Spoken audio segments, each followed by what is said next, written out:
nação vivia debaixo do sistema opressor do faraó, dentro de um país, de uma nação politeísta, que tinham muitos deuses e os seus próprios conceitos cotidianos, supersticiosos, e era nisso que esta geração se estabelece.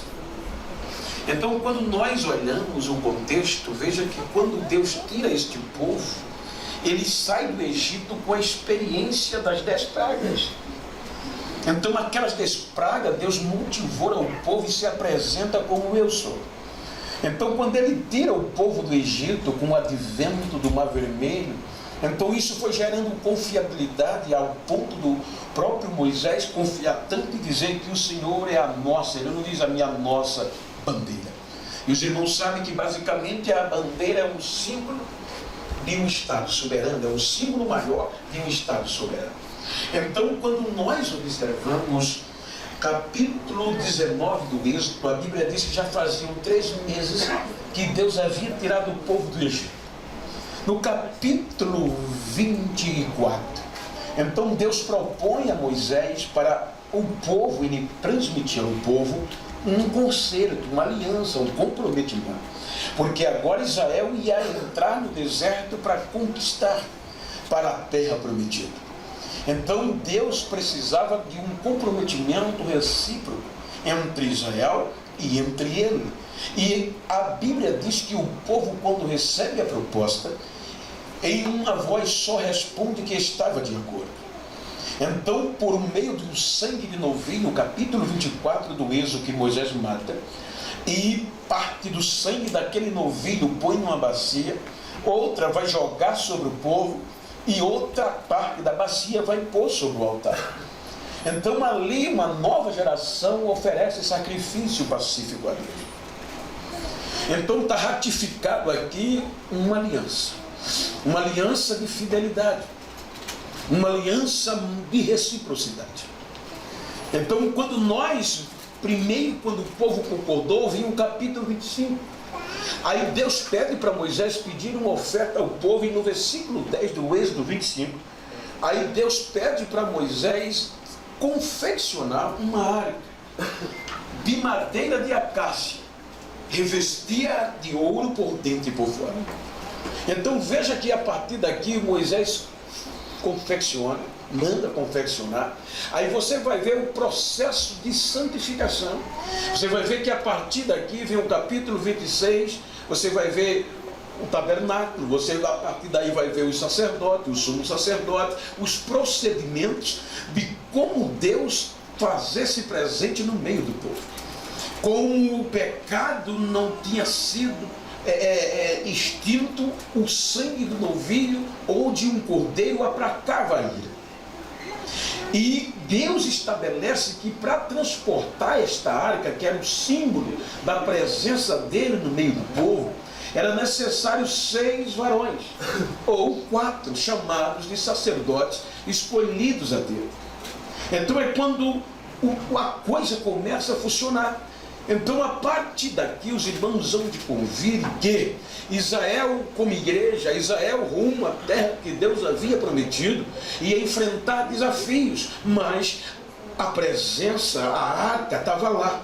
E a confiança do povo começa a partir daqui a acreditar neste contexto, a ponto que a história diz, que quando o Israel ia para a guerra, que ele e a Bíblia ratifica, ou a Bíblia conta a história ratifica, então era tão confiante que quando o exército ia perdendo a guerra diante da fortaleza do inimigo, então só tinha uma alternativa, era mandar que os sacerdotes conduzissem a arca até o local da guerra. Porque quando a arca chegava, havia confiança. E a Bíblia diz que quando a arca chegava no acampamento de guerra, o povo fazia um barulho, o exército fazia um barulho tão grande que a terra tremia. Então, quando os inimigos ouviam, se assustavam e diziam: a presença dos deuses chegar aonde Israel está. Então os inimigos paravam de lutar, perdia o poder da sua força bélica e agora iam questionar-se, porque não podia invadir Israel com medo do Deus de Israel. E a Bíblia diz que quando a arca chegava com os adoradores, o exército ia para a última fila, os guerreiros valentes iam para trás. Quem tomava a primeira fila era o sacerdote com a arca no ombro, e os adoradores entre o exército e os sacerdotes. Então, quando os inimigos viam a presença desta arca, que era o símbolo da presença de Deus, eles começavam a se preocupar. E a história diz que o Deus de Israel confundia os inimigos, e em vez dele entrar para atacar Israel, eles embaraçavam-se e lutavam contra eles mesmos. E os sacerdotes pararam, e os adoradores cantando, e os inimigos se destroçando, se destruindo, e o exército só olhando sem precisar lutar.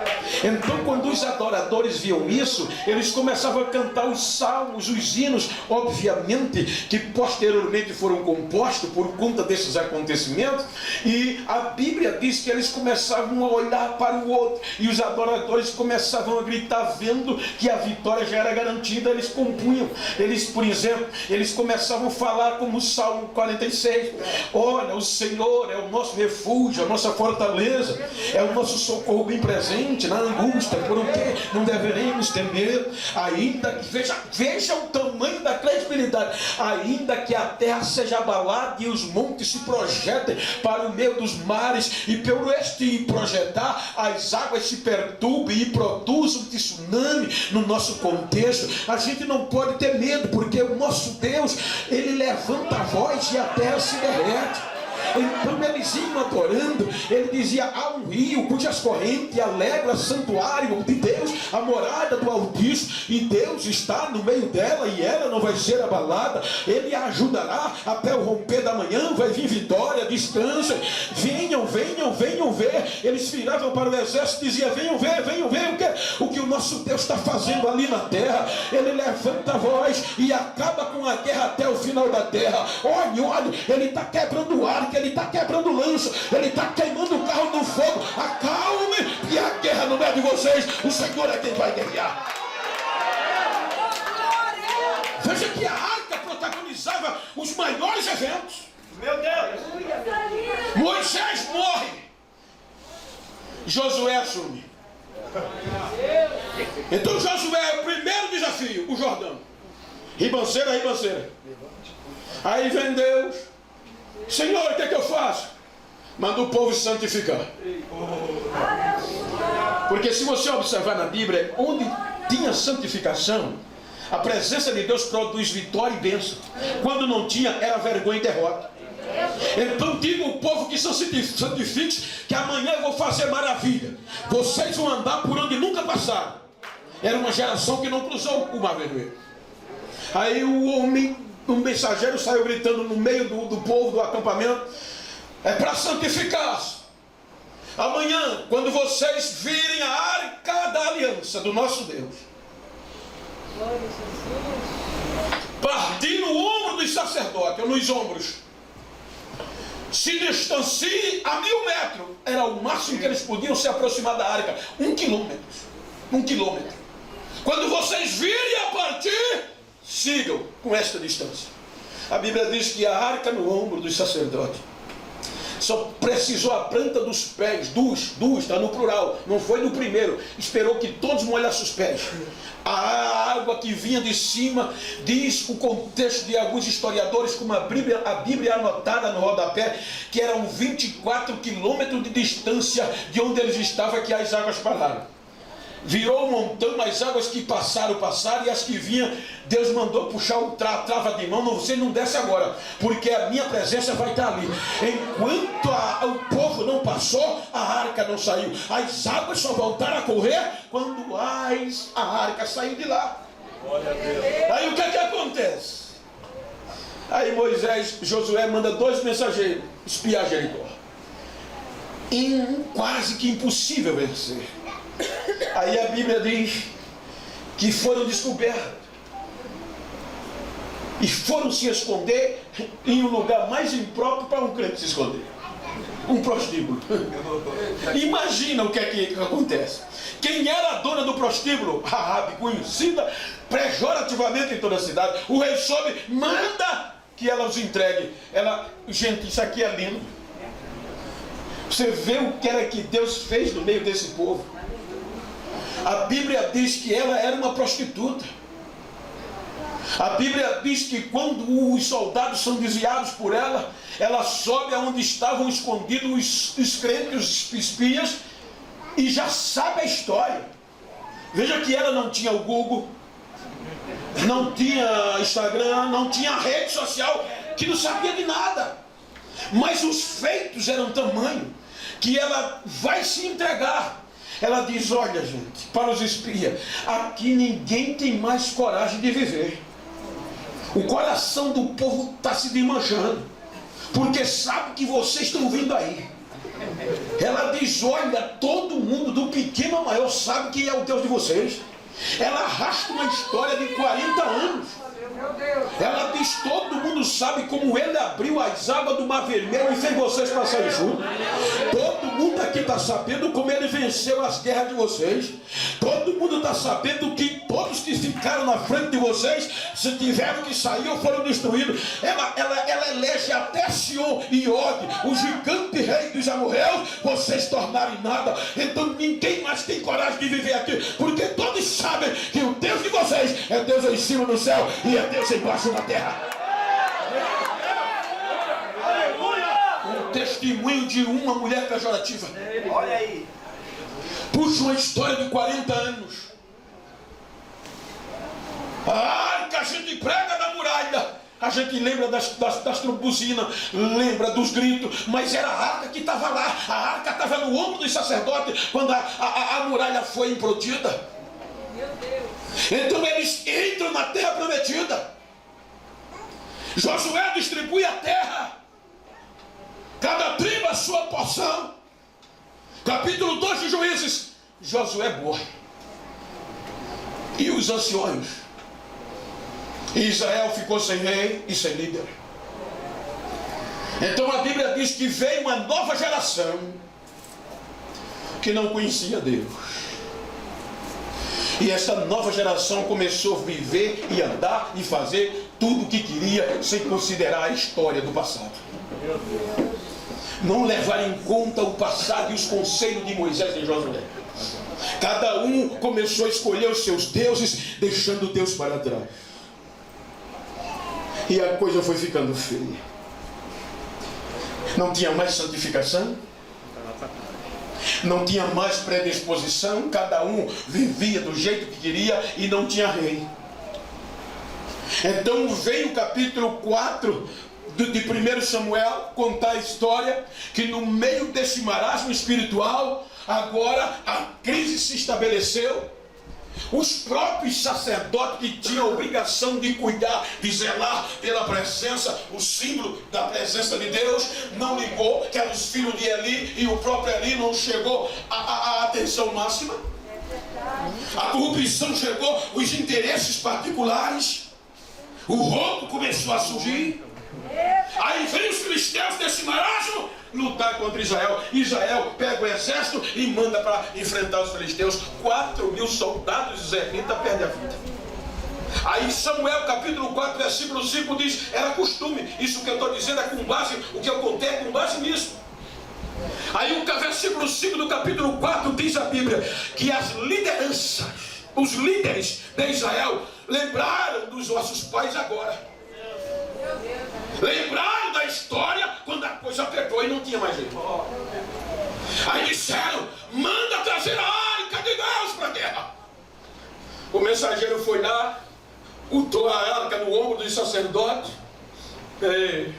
Os filhos de Eli, né, com todo respeito obviamente à história, todos na indumentária, todos arrumadinhos, vão seguindo a arca, mas só tinha aparência. Se você ler o capítulo 4, versículo 5 de Samuel, quando a arca chegou no meio do arraial, no campamento de guerra, está escrito que o povo, os soldados, os mensageiros gritavam com tanta alegria que a terra tremia do barulho que eles faziam. Os filisteus, sabendo, quando ouviram o barulho, disseram: o que é isso? Aí alguém disse: a arca do Deus de Israel chegou lá. Aí os filisteus disseram: sai de nós, vamos morrer. Nunca nos aconteceu algo assim. Enfrentar a guerra. Israel perdeu a guerra. Vergonha e derrota. Para piorar, os filisteus levaram a arca. A vergonha veio. A Bíblia diz que o mensageiro foge das fileiras e vem para Siló, que era o templo central, aonde estava o tabernáculo. Ele já vem gritando, desesperado. Quando o sumo sacerdote viu, perguntou: o que é que houve? Tem boas notícias? Ele diz: Israel perdeu a guerra. O velho aguentou isso. Tem outra má notícia: os teus 2 filhos, os 2 morreram. Ele aguentou a notícia. Mas quando o mensageiro gritou: e a arca de Deus? Porque mesmo velho, ele sabia que o cargo, a função é bom, mas o segredo é a presença. Pregar bonito, cantar bonito é dever, mas sem presença é só um orador. Porque para pregar bonito, cantar bonito, fizer essa diferença, a gente perde 10-0 para muito político e para muito cantor da música popular. Mas a diferença está na presença. A diferença está na presença. Quando ele sobe, caiu na cadeira. A notícia da morte dos 2 filhos no dia só ele aguentou. Mas quando ele soube que a arca foi tomada, caiu e morreu. A sua nora, uma viúva, nem sabia da notícia do marido que a morreu, estava grávida. Quando ela soube: o teu marido morreu, a criança aguentou lá dentro. Israel perdeu a guerra. Cadê a cantora? A criança não fez nenhuma. Mas quando ela soube, e a arca de Deus foi tomada, o coraçãozinho menino não aguentou. Ela teve contração de parto e teve um parto prematuro. O parto foi tão prematuro que ela não suportou a dor e morreu. Mas antes de morrer, ela disse: olha, deixa o nome dele Icabote, que quer dizer: e se for a glória de Israel. Sem a presença não tem glória.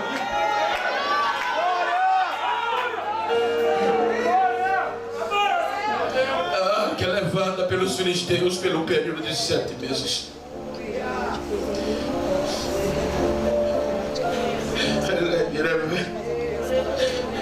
Os filisteus tentaram desafiar, mas só foi vergonha e derrota para eles e Dagom. Ninguém em Israel teve coragem de lutar para ir buscar.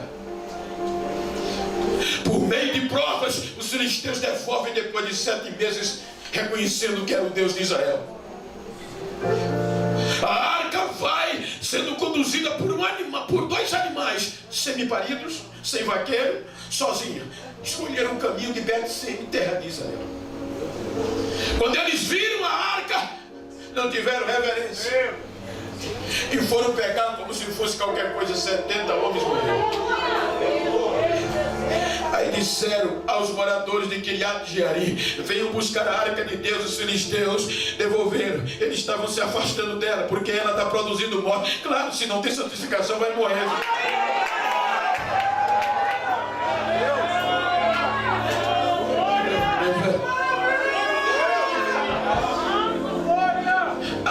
Vai para Kiriat-Jearim. Saul começa a reinar. Por quê? Porque o povo já não tinha mais a arca para ir para a guerra. Todas as outras nações iam a reis. E agora eles nem tinham rei e nem tinham arca. Aí procuraram Samuel e disseram: nos dá um rei, como as outras nações tinham. Veja que quando Samuel vai falar com Deus, Deus diz: não, fica tranquilo, não foi você que eles rejeitaram, não, foi a mim. Eu vou dar o que eles querem. Saul reinou cerca de 40 anos. Você não vê registro de ele investir um centavo para buscar a arca de Deus de novo. Ele morreu, vem Davi, o maior adorador em um contexto de louvor do Novo Velho Testamento. Quando ele assume todo o poder de Israel, Hebron e Jerusalém, é rei de todo Israel. Primeira coisa, como adorador,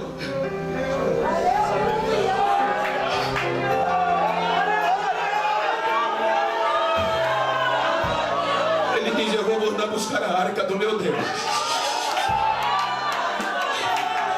Porque sem ela a coroa não vai resolver. Sem a presença a gravata não vai resolver. Sem a presença a cara bonita não vai resolver. Pode dar só o osso, mas se a presença dá, vai ter vida.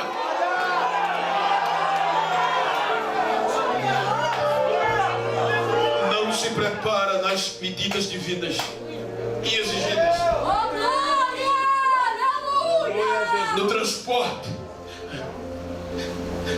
Quem tinha que transportar no Velho Testamento era sacerdotes santos e puros. Agora, alguém que não tinha o direito vai tocar no balançar do carro, no caminho. A arca mata-o, a presença mata-o. Aí fazem a cabeça do rei: rei, não adianta, senão todo mundo vai morrer, larga isso. Parafraseando, sintetizando. Mas como deixar aqui? Conjecturando no contexto. A Bíblia nos dá o direito de pensar que existia uma casa pertinho ali, mas era uma casa, diz a história, sem nexo. Quem é que mora ali? O Obed-Edom, salvo engano, a etimologia quer dizer escravo. Um Zé Ninguém da vida, um ureia. Então joga ela lá, porque se morrer não faz falta. Jogaram a arca na casa de Obed-Edom. Só que Obed-Edom sabia a história.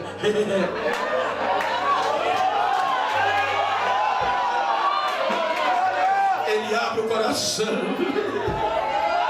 a arca entra, o rei e toda a equipe passa, nem olha, vai para Jerusalém e a arca fica. Quando dá um mês, a notícia chega em Jerusalém: o homem não morreu ainda. Ora, 2 meses, ainda está vivo, está 3 meses. O fofoqueiro teve que ir em Jerusalém e dizer: Davi, o negócio está diferente. O que é? Um escravo deixou de ser escravo, agora é rico. A casa dele está bombando, o campo dele está produzindo, a arca está fazendo a diferença.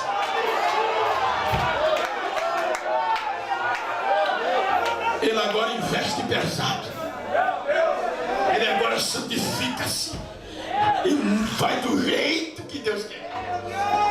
Vão na casa de Obed-Edom. Ai, diga para quem está ao seu lado: diga, estou com dó. Ninguém te desprezava. Gente, na presença, com a presença. Esse neguinho está aqui, vocês estão aqui para me ouvir, não. Porque preto tem um mundo aqui, podia ser qualquer um. A diferença é a presença. Ele vai de uma maneira tamanha que a cada 6 passos ele fazia um culto de ação de graça. Cada 6 metros da região de Obed-Edom para Jerusalém. Quando vai chegando em Jerusalém, ele já não aguentava mais. A Bíblia diz que ele rodava no pé só. Vou parafrasear para os nossos tempos. Ele batia a palma, como diz o povo da vigília do ciclo da oração, rodava no pé sol, fazia o reteté, rasgava a veste de rei, não ligava mais para nada, embolava no chão. Quem estava frio olhava pela janela e dizia: o rei está vadio, mas ele estava cheio. Alguém me pergunta: por que é que tu prega pulando tanto e chorando tanto? Filho, um um rei, o maior rei de Israel, não aguentou, pulou, dançou, caiu no chão. Imagina eu preto, eu pulo, eu rodo, eu canto, eu grito, porque é a presença, é a presença, é a presença.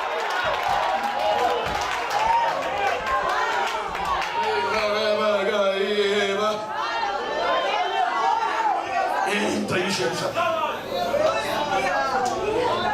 Agora Davi não consegue dormir direito. Olha o grau de responsabilidade. Senhor, eu estou morando num palácio. Eu não aceito a tua arca numa tenda de leão. Não vai ser você. Você é sanguinário. Aí vem Salomão. Aí por meio de Salomão é erigido o mais belo templo, o templo suntuoso de Salomão. Ouro, tudo, agora já não era mais lona, agora era glamour. Holocausto, pátio, santo e santíssimo. No lugar mais santo ela estava. Como a liturgia existia, foi Deus que pediu um homem só. Porque o sangue novilho não tinha capacidade de apagar o pecado. O sangue novilho não aniquilou a dívida, abracou. Então o ser humano comum não podia chegar na presença de Deus. Com base no livro de Josué, o máximo que o Israel chegava era 1000 metros, 1 quilômetro. E só um homem santo escolhido, a maior autoridade, o sumo sacerdote, uma vez no ano, aleluia, poderia cruzar o rio. Quando o acampamento saía, mas agora não tinha, o templo era lá, e só ele entrava. Aí veio o glamour. Aí veio a riqueza. Aí Salomão se ensoberbece. Deus, aleluia. Aí Salomão agora já não aguenta manter a luxúria do rei. Vejam o que a presença fazia. A Bíblia diz que muitos reis, não era só a rainha de Sabá, a Bíblia relata, mas a história diz que muitos outros faziam investimentos grandes, com viagens, com presentes, só para vir para Jerusalém. É Deus. Para ver o que Deus fez. Jerusalém se torna tão honrada que Jeremias disse que ela era conhecida como a princesa das nações, por todos que havia chamavam ela de princesa. Para manter a luxúria, Salomão cobra impostos exorbitantes do povo camponês, aquele povo da região da Galileia, o povo da roça, o povo da pesca. Vai ter que pagar imposto para sustentar a luxúria de Salomão. Ele se ensoberbece, quebra os preceitos. Aí Deus resolve rasgar o rei. Quando Roboão assume o poder em Jerusalém, dinastia davídica, a primeira coisa que o povo faz é pedir que ele abaixasse os impostos. Teu pai foi duro demais, ele diz: eu vou ser pior. Aí o povo do norte se afasta. O reino é dividido. A partir daqui o norte não teve mais santificação. Os assírios destroem o norte. Mas o templo, a arca ainda estava em Jerusalém, o lugar da adoração. O glamour do templo e os interesses particulares. O povo agora adorava mais o que tinha, adorava mais a beleza do templo do que a presença de Deus. Veja que Deus usa Isaías para dizer: esse povo me honra com os lábios, mas o coração está longe de mim. Deus usa Isaías, Jeremias, Oséias para o Israel como um todo, Jeremias e Isaías para o sul, e eles não se voltaram a Deus. Aí vem os caldeus, Aquela que era considerada a princesa das nações se tornou solitária e escrava de novo.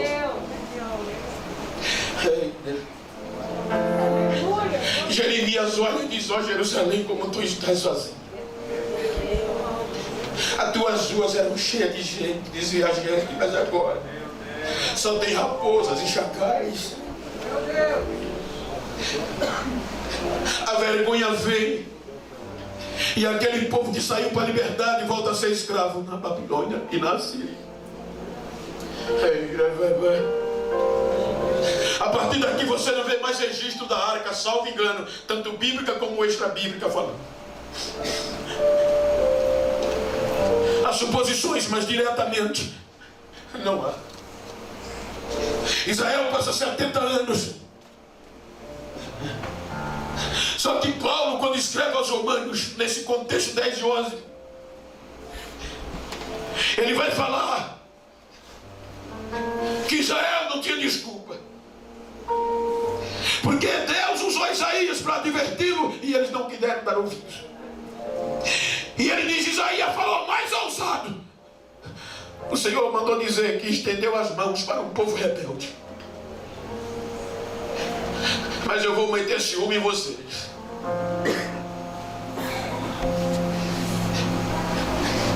"70 anos depois, Deus vai trazê-los de volta da Babilônia. Eles vêm sem glamour, eles vêm com a cabeça baixa, eles vêm sem arca. Chegam em Jerusalém. Aí Deus, lembrando da aliança que fez aos patriarcas, porque os seus dons são irrevogáveis. Aí Deus usa o profeta Ageu. E o profeta Ageu vai, em síntese, dizer: o meu povo está dizendo que não é hora de recomeçar. Aquele suntuoso templo foi destruído e só estava poeira. Aí Ageu diz, em síntese: quem de vocês viram esta glória da primeira casa que ela tinha?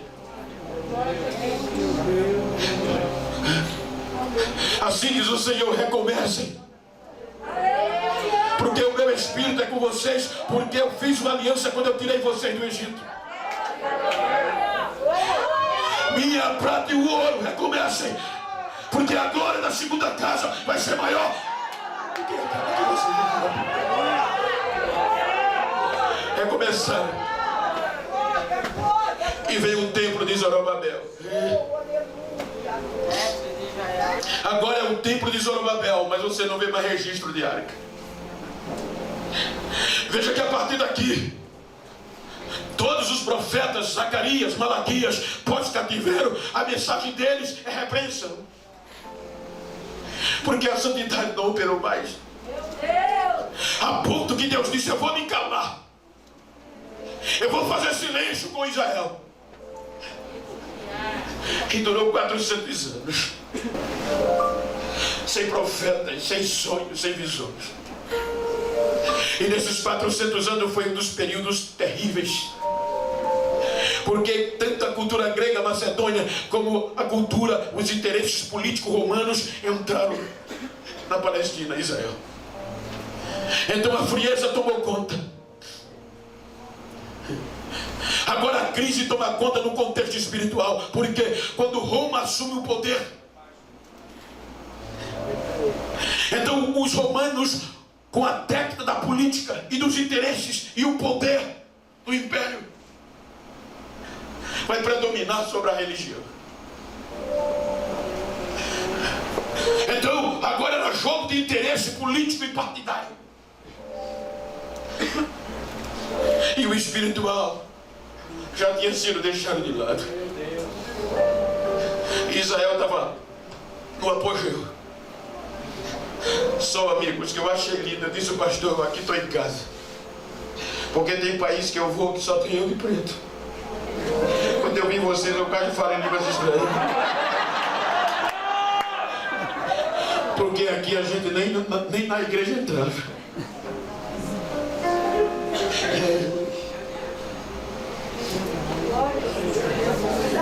A frieza tomou conta. Os partidos religiosos, os grupos, todos nos seus interesses particulares. Saduceus, fariseus, essênios, zelotes, herodianos, tudo com interesse político e financeiro. A segregação predominava. O amor à base da lei, o amor à justiça, a misericórdia, a justiça foram deixados de lado. O que eu acho lindo é que Deus sempre tem uma geração de remanescentes que, independente da crise, não se dobra. Se você for para o capítulo 2 de Lucas, Lucas vai falar desse período intestamentário. Ele diz que mesmo no tempo da frieza havia um homem que ele não apresenta como um sacerdote, não apresenta como obreiro, apresenta como um crente, que o Espírito Santo era sobre ele. No meio da crise, o Espírito Santo ainda tinha alguém, um homem chamado Simeão, e que o Espírito Santo era sobre ele, e o Espírito Santo falou no ouvido dele: ei, você não vai morrer enquanto não vê a glória entrar por essa porta.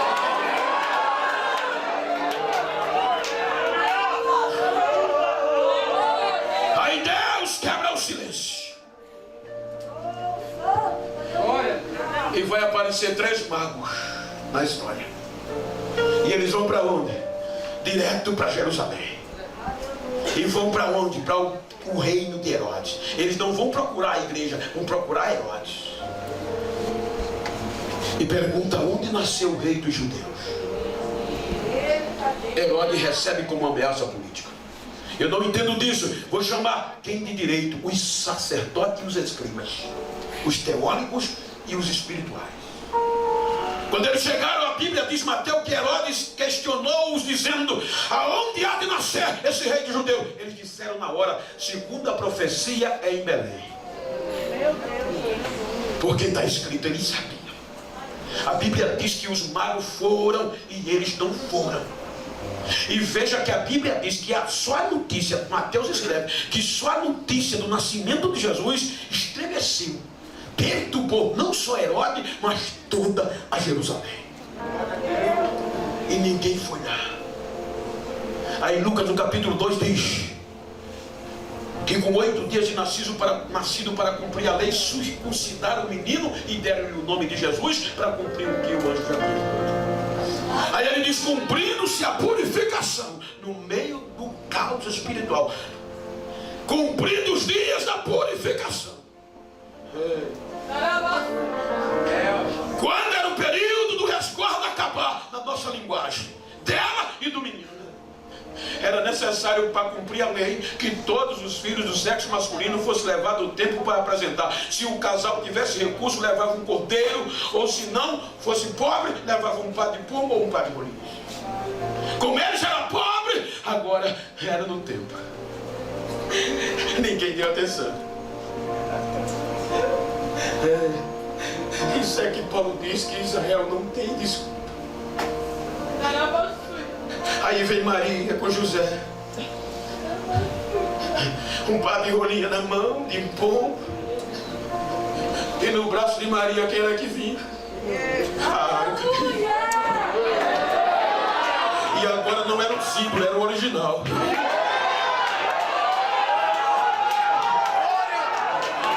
A arca vai voltar para casa.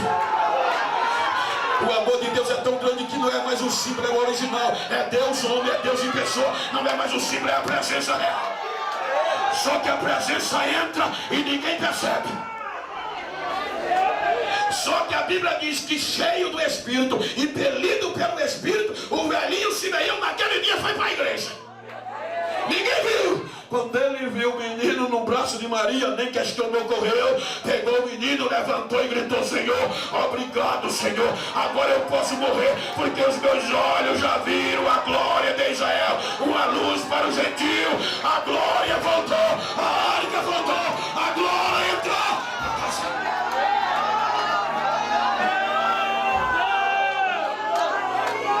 Mas eles não valorizaram. Capítulo 10, Paulo diz que Israel rejeitou a justiça de Deus. Eles rejeitaram a arca. Com 12 anos anos depois, ela volta sozinha para o templo. José e Maria perderam. Se perderam, menino. Passou, vai procurar. A arca estava no lugar. Está na casa do papai. Os teólogos, doutores, vão sabatiná-la. A Bíblia diz que era normal. O conceito do Talmud diz que uma criança, ela começava a estudar de 6 a 10 anos. Com 10 anos, ela já tinha a Torá decorada, segundo o Talmud. A partir dos 14, 15 anos, só continuava a estudar os melhores dentre os melhores. Então, com 12 anos, Jesus volta para o templo. E ele agora está sendo interrogado por quem? Eita Deus, coisa linda! Eu achei lindo quando alguém falou aqui, o pastor me disse, esse é mestre. Esses homens davam de 10 a 0 na gente conforme a lei. Quando perguntaram as coisas a Jesus, que era praxe, aí Jesus dizia o que eles queriam ouvir e ainda ensinava. Aí ele dizia, não pode. Quem é esse menino? De onde ele é? Não aceitaram porque ele veio na simplicidade. Você vê que a arca, a essência da arca era madeira, o revestimento era o ouro. E Jesus veio na simplicidade da humanidade. Então eles disseram, não, ele é de Nazaré. De Nazaré não vem nada de pressa, joga pra lá, vai embora. 29 anos, 17 anos depois. E não é que levaram a arca para um casamento de pobre. Faltou vinho.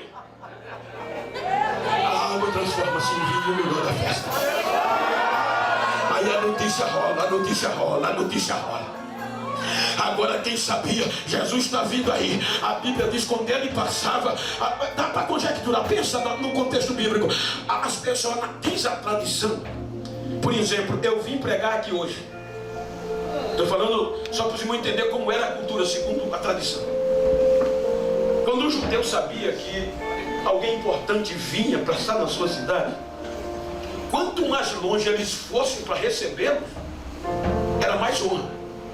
Se eles andassem 1 quilômetro fora da cidade, era uma honra. Se fosse 2, a pessoa era mais honrada ainda. A Bíblia diz que quando eles sabiam que Jesus ia passar, era pior do que a fila do SUS. Era gente na rede, era gente no esquife, era endemoniado sendo arrastado. E o povo saía botando pela cidade, pela beira da estrada. Ela vai passar aqui, aonde ela passa, a terra treme. Aonde ela passa, a terra treme. Onde Jesus passava, o cego era curado, o coxo levantava, o paralítico levantava, o nome de Deus era glorificado e Jerusalém ficava doido.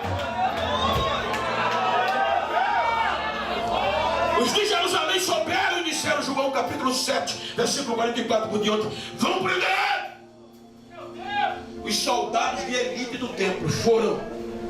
Quando chegaram, olharam, mas queimou lá dentro. Voltaram sem o prisioneiro. João registra. E os sacerdotes, não foi delegado, foi sacerdote. Por que vocês não trouxeram ele? Os soldados disseram, a gente nunca viu um negócio daquele. Ninguém nunca pregou como ele prega. Ele prega diferente, como quem tem autoridade. Ele é diferente.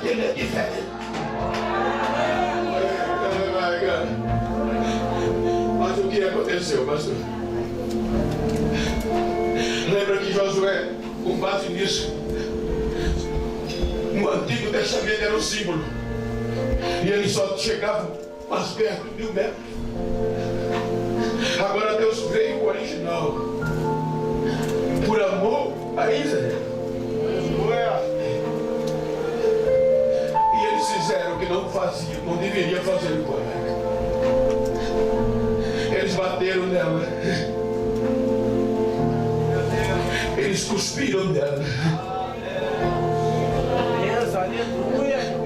E eles puseram ela ao lugar mais alto da vergonha humana, que era a morte de cruz. E ainda bateram no peito que a culpa do seu sangue caia sobre nós e nossos filhos. Aí Deus disse, dá certo, obedeceu o menino. Imagina você namorar com uma moça, ou moça namorar com um rapaz, o galã da cidade. ou a princesa da cidade, a mais bonita. Obviamente, toda vez que ele chegar na casa dela, vai dar bombom, vai dar presente, vai comprar isso, e ela não valoriza. A ponto que ela despreza tanto que ele faz, que ele diz: agora eu vou namorar com a mais feia, ou vice-versa. Quando ela souber, vai ficar doida. Aí foi o que Deus fez. Disse: eu vou meter ciúme neles. Segura só o teclado, por favor, segura só o instante. Aí Deus diz: eu vou me apresentar a um povo que não se procura por mim. Eu vou usar um povo que não merece.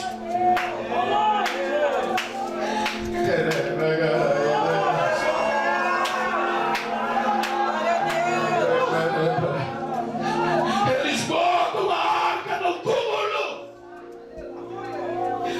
Eles sepultam a arca. Mas no terceiro dia, a arca sai já não na simplicidade da madeira. Ela agora já sai revestida por dentro e por fora. Não era de ouro, era a glória pura, original. Ele brinda, ele ressuscita, ele não está mais aqui. A morte não pode contê-la.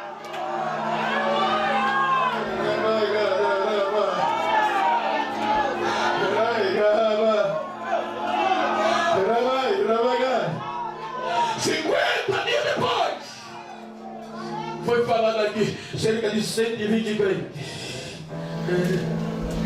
judeus originais, e ele disse: receberam.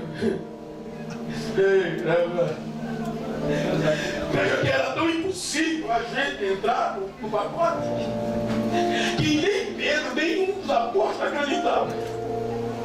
Veja que quando João escreveu o Evangelho, já foi depois de tudo isso, ele achou tão interessante que ele disse: veja que isso ultrapassa. Deus amou o mundo de uma tal, porque ele não esperava que a gente entrasse. Quando ele mandou Pedro na casa de Cornélio, Pedro relutou, porque a lei que Pedro foi criado dizia que ele não podia entrar na casa de gentil e nem falar com eles. Mesmo Deus mandando, quando ele vai para a casa de Cornélio, ele é a primeira coisa, chega na casa do Cornélio, não dá shalom, não dá paz, não. Vai no texto. Você sabe que a gente não pode entrar na casa de vocês. E nem sequer falar, a nossa lei não permite. Mas eu estava orando. E Deus mandou ouvir falar de Jesus. Quando ele veio falar, aí o Espírito Santo veio.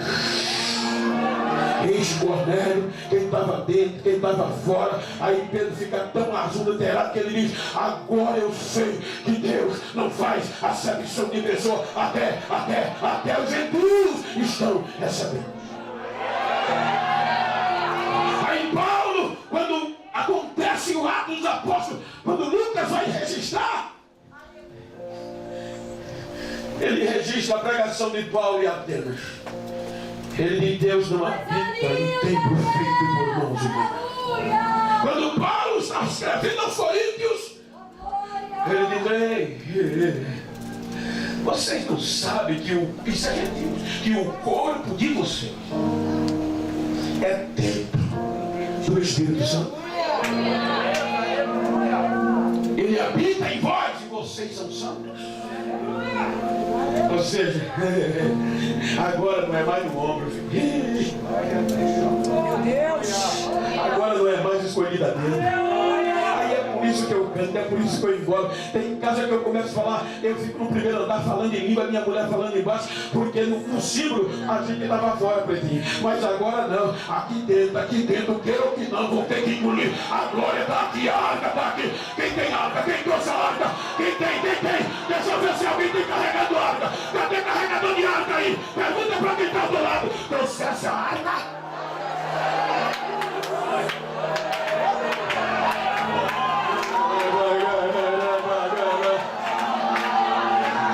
O que é que Paulo quer divertir? E eu quero falar que eu estou batendo nisso. Paulo diz: cuidado para vocês não cometerem o mesmo erro de Israel. Porque Israel foi advertido, Moisés pregou, os profetas pregaram, mas eles não ligaram. Aí ele diz: se Deus não poupou nem a Israel, que são os anos verdadeiros da oliveira, imagina vocês que eram os ambugeiros.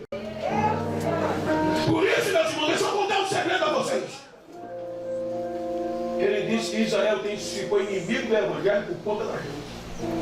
Porque Israel não acreditava que Deus fosse nos amar de tal maneira. Aí ele disse: eu vou contar um segredo, um mistério, para vocês não acharem que merecem e não serem sábios demais. É porque Deus endureceu a Israel em parte até que se cumpra a plenitude dos gentios. Meu Deus. Até que se cumpra a plenitude dos gentios. Ou seja, olha para quem está ao teu lado e diga: enquanto a trombeta não tocar, a vez é minha, a hora é nossa. Quem vai sacudir a terra sou eu. Quem vai fazer a terra tremer é você. É a igreja, é a igreja, é a igreja, é a igreja.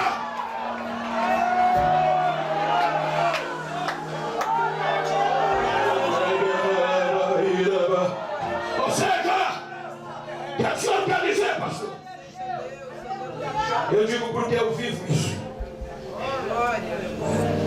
Tem lugar que vocês, depois da pandemia, não pode chegar a pregar, falar línguas estranhas mais. Porque o povo está sensível. Tem lugar que você não pode mais pregar sobre Apocalipse.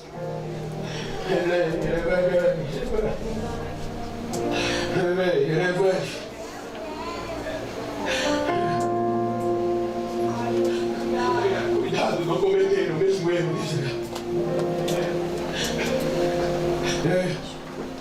Tem lugar que me pede, por favor, pastor, prega devagar. Fala, Deus! Mas no dia 1º de novembro de 2021, 23 horas e 54 minutos, eu estou pregando numa igreja pentecostal, não estou? Eu estou pregando numa igreja que ainda tem a arca, não estou? Eu estou pregando para um povo que ainda fala línguas estranhas, não estou? Eu estou pregando para um povo que acredita no batismo no meio da crise, não estou? Então deixa eu ouvir o barulho do Pentecostes, deixa eu ouvir línguas estranhas na igreja que carrega a arca. A hora é nossa, a vez é nossa, a vez é nossa!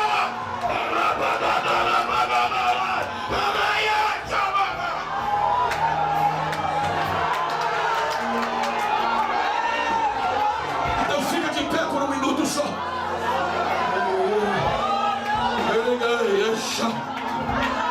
Se você puder,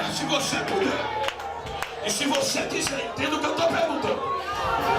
Eu quero provocar dentro da Bíblia.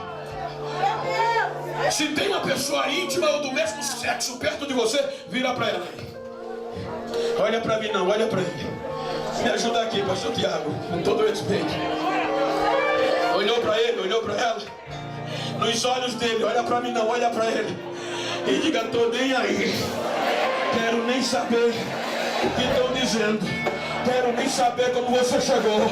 Quero saber como você vai sair. Diga para ele: me faz um favor.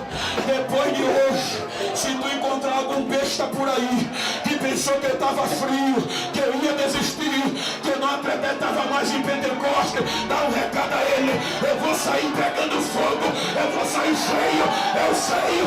Recebe, recebe, recebe, recebe.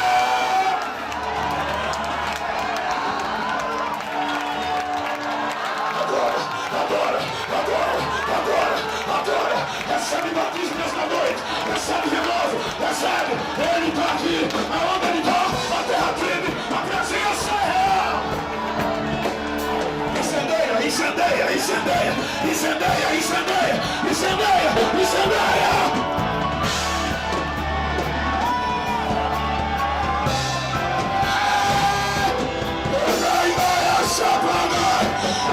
Jesus, renova Jesus, vai, dá vazão, é a Assembleia de Deus, é pentecostal, deixa eu ver a língua, deixa, recebe que não tem, seja batizado agora.